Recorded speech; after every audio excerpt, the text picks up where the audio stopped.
So నాన్నగారు వెంకటేశ్వరరావు గారు sir. So ఆయన ఇస్రోలో సైంటిస్ట్ కింద పనిచేస్తారు. సైంటిస్ట్.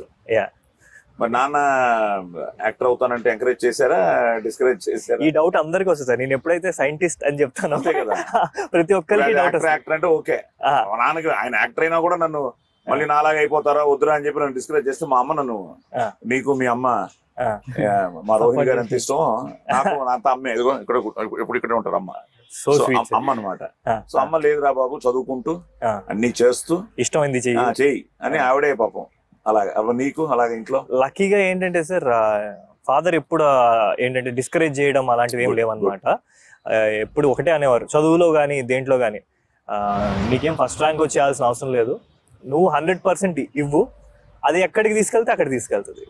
అంతేగాని ఏమీ చదవకుండా నువ్వు 100% ఇవ్వకుండా you can't expect to succeed. So అది ఎప్పుడు ఉండేది సార్. సో ఈవెన్ ఇది నేను అక్క సార్. అక్క మ్యారీడ్ నా ICICI లో మేనేజర్ కింద చేసేది. సో రైట్ నౌ పిల్లలు ఉన్నారని చెప్పి కొంచెం బ్రేక్ తీసుకున్నాను. బ్రదర్ ఇన్ లా వచ్చి డాక్టర్. సో ఈయన మావయ్య ఎంకరేజ్మెంట్ ఉండేదా? మా పెద్ద మామ ఫస్ట్ నో క్యాండిడేట్ మా మావయ్య. ఇండస్ట్రీ తెలుసు కాబట్టి వాళ్ళు కొంచెం they know the depths of it కదా. సో తప్పకుండా అంటే ఇనిషియల్ గా పెద్ద మామ నువ్వే యాక్టర్ గిక్టర్ ఏం వద్దు అంటే, ఎప్పుడైతే ఒక చిన్న ఐడియా వచ్చిందో అవుదాం అన్న చిన్న ఇంట్రెస్ట్ ఫీల్ అయ్యాను.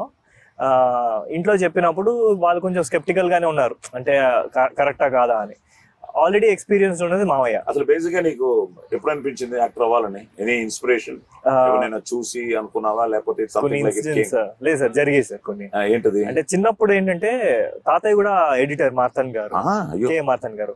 సో నేను చెన్నైలో నుంచి షిఫ్ట్ అయిపోయాక, నేను అప్పుడు చిన్నోడిని, పుట్టిన చెన్నైలో పుట్టాను సార్. అలాగే ఓకే. అంటే 2 years ఉన్నాం అక్కడ, అక్కడే కదా అప్పుడు టీ నగర్ లో. సో తర్వాత నేను హాలిడేస్ లో అంతా ఇక్కడ హైదరాబాద్ వచ్చేవాడిని. వచ్చినప్పుడు పెద్దమామతో గానీ చిన్నమామతో గానీ